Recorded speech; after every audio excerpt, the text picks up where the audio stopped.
Alhamdulillahi Rabbil alamin, wassalatu wassalamu ala rasulihil карим. Өте рахымдар, мейірімді Алла Тағаланың атымен бастаймыз. Құрметті жақсылар, құрметті бауырлар, құрметті достар.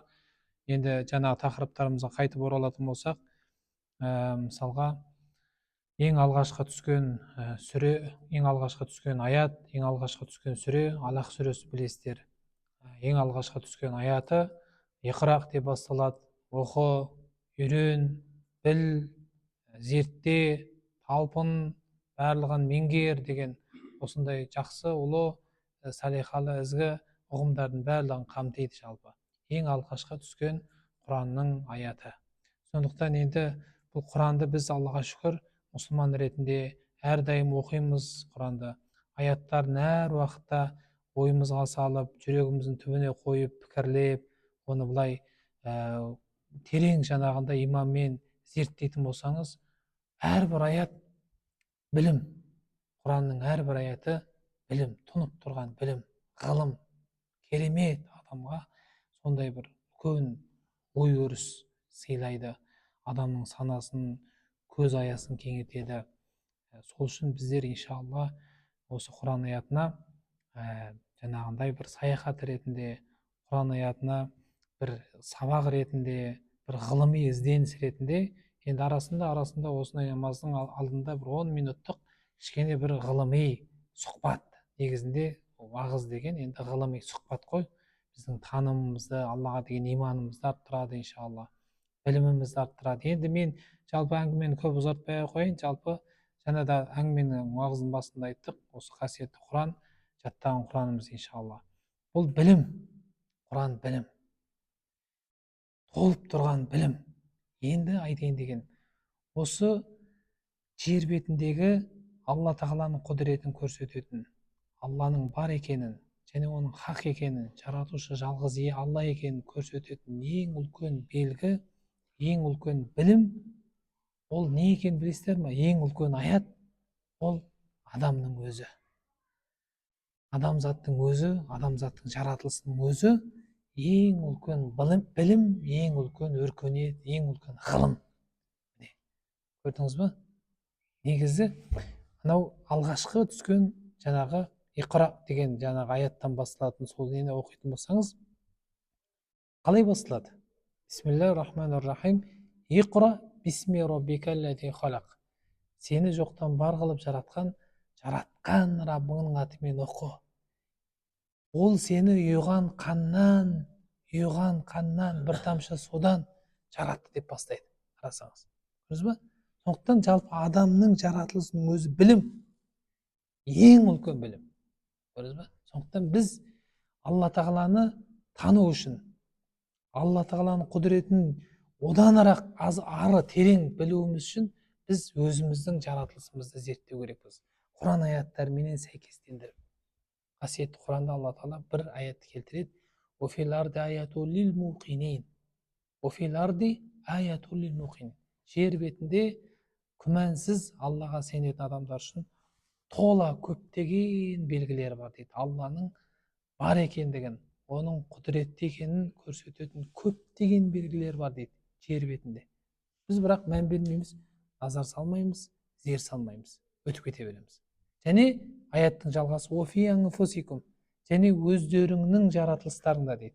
Офи анфусикум, өздеріңнің нәпсілеріңде, өздеріңнің бойларыңда, өздеріңнің тұлғаларыңда, өздеріңнің жаратылыстарыңда да Алла Тағаланың құдіретін көрсететін, Алланың хақ жаратушы екенін көрсететін белгілер бар дейді, айқын белгілер. Афала тубсирун, назар салып, зер салып қарамайсыңдар ма өздеріңе дейді. Көрдіңіз бе? Міне, адам өзін зерттеу керек. Қайталап айтамын. Ең үлкен білім, ең үлкен ғылым, өркениет адамның өзі. Біз өзімізді зерттеп, өзімізді танысақ, кім мән арафа нәфса, арафа раббах дейді. Кім өзін таныса, Раббысын таниды дейді. Қағида. Кім өзін таныса, өзінің жаратылысын біліп, ізденіп, ғылыммен таныса, арафа раббах, өзінің жаратқан Раббысын, иесін таниды дейді. Көрдіңіз бе? Сондықтан былай қарап отырсаңыз, адамның жаратылысы өте таңғажайып, өте керемет жаратылыс. Адамның екі көзіне қарап Алла Тағаланың есімін оқуға болады. жарқырап тұрған екі көзіне қарап Алла тағаланың есімін оқуға болады. Алла тағаланың көркем есімін оқуға болады. Қалқиып тұрған екі құлағына қарап жаратқан Алланы оқуға болады. Тыныс алып тұрған мұрныңызға қарап, сөйлеп тұрған сөзіңізге, тіліңізге қарап, қасиетті Құранда әлем нәжәлу айнайын, оған екі көз берген жоқпын ба дейді. Уалисана уа шафатайын, бір тіл, екі ерін берген жоқпын ба сөйлейтін дейді. Міне, көрдіңіз ба? Адамның өзі жүзіне қарап, тұрған болмысына қарап жаратқан иені Алла тағаланың есімін оқуға болады. Екі қолыңызға қарап, екі аяғыңызға қарап, адам екенін көрсетіп тұрған сіздің ақылыңызға қарап та Алланың құдіретін оқуға болады. Құрметті жақсылар, Алланың есімін оқуға болады. Егер шын имани көзбен қарай алсаңыз, Құранның аятының негізінде адамға зер салып қарасаңыз, Алланың есімін оқисыз. Адамның жаратылысынан. Таңғажайып. Көрдіңіз ба? Үйіңізде мысалға балаңыз тәй басып, енді жаңа еңбектеп жүреді, енді мына жүріп кетіп жатыр. Мән бермейміз да, қашан жүрер екен деп жүреміз. Bir кезде қарасаңыз, жағалап жүрген бала талтаңдап кетіп баратыр. Бірақ мән бермейміз. Сөйтіп жүрген кезінде қашан сөйлейді екен деген бір күн сөйлеп кетеді. Бірақ мән бермейміз. Соның барлығын бүйтіп салады. Ей Алла, сен ғой осыны сөйле деген кезде сөйлеп кетіп жатқан. Ей Алла, сен ғой жүр деген кезінде бұл жүріп кетіп жатқан. Алланы көру керек ар жағында. Сондықтан, құрметті жақсылар, қайталап айтам, ең үлкен білім, қазірдегі ең үлкен медицина, ғылым, білім осы адамның жаратылысын зерттеуден соған кеп тіреліп жатыр өзі. Медицина дамыған, ғылымның, білімнің ең тоқтаған жері осы адамның несін, ағзаларын зерттеу, жүрегін зерттеу, миын зерттейді, адамның сүйектерін зерттейді, адамның генін зерттеп жатыр. Бүкіл осының бәрі ғылым. Бірақ осыны біз Құранмен неге байланыстырмаймыз? Сонда Алла тағала айтады, әуәләм ярал инсану дейді. Мынау адам дейді, өзі қарамай ма дейді. Анна халақнау мин нутфатин. Оны ер мен әйелдің қосылған бір тамшы суынан жараттық дейді адам қылып. Ер мен әйелдің қосылған бір тамшы су, ойлаңыз, бір тамшы су, сол суда сана бар ма өзі? Мысалға біз сол судың өзін, мысалға белден шығатын суды. Афарайтума тумнун дейді Алла тағала. Сендер өздері белдерінен шығарып жатқан сол су туралы, сперматозоид, сол туралы хабар беріңдерші дейді. Афарайтума тумнун. Беліңнен шығарып жатқан сол өздерінің шахваттарын туралы хабар беріңдерші. Антум тахлуқуна ам нахнул хул. Сол беліңнен шығып жатқан суды сендер жараттыңдар ма, жоқ біз жараттық па дейді Алла.